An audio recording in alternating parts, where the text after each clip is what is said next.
Elles tournent depuis le mois de juillet et fournissent de l'électricité, hors chauffage, à quelques 18 000 personnes. La particularité de ces 3 éoliennes, c'est qu'elles ont été financées par ces habitants des communes toutes proches.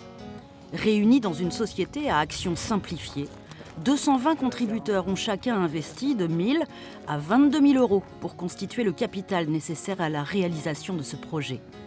On appelle ça un parc éolien citoyen, une manière de s'approprier la production d'énergie, de participer surtout à une aventure collective. Ce que ça m'a apporté, c'est plutôt de l'enrichissement personnel, de la connaissance, travailler en groupe. On est tous de milieux complètement différents, de tous les âges. Donc ça, c'est vachement enrichissant. D'un point de vue humain, c'est vachement enrichissant. Et puis de se dire, ça m'a apporté aussi de se lancer le défi. Ouais, c'est ça, cap ou pas cap. Cap, on y va et on y va tous ensemble. Donc ça, c'est cool. Je trouvais ça important que les citoyens du territoire participent au projet. Les communes ont participé aussi. Moi, je suis communauté maintenant. Donc tout cet argent-là, le bénéfice qui est possible, sera redistribué à tous les citoyens du territoire. Que si ça aurait été une entreprise privée ou une entreprise même étrangère, comme beaucoup de parcs, l'argent elle n'est pas restitué au territoire. Dans l'éolien citoyen, dès que les machines fonctionnent, chaque actionnaire peut espérer récupérer des dividendes et des intérêts de 2 à 5% par an de sa mise de départ. C'est vrai qu'on voit le vent différemment maintenant.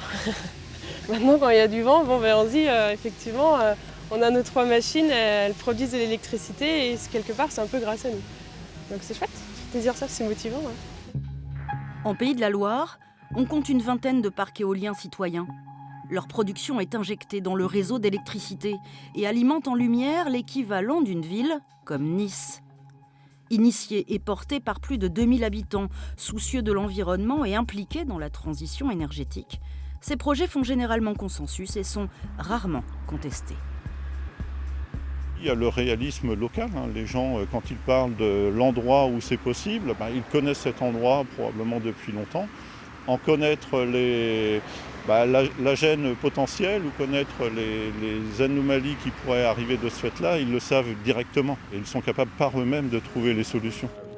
Jean-Claude Quinton accompagne des projets citoyens comme celui de Nantéol. Depuis 2017, des Nantais imaginent ici, dans ce no man's land, ériger 2 éoliennes. Elles seraient visibles depuis l'entrée est de la ville et ce serait une première en France.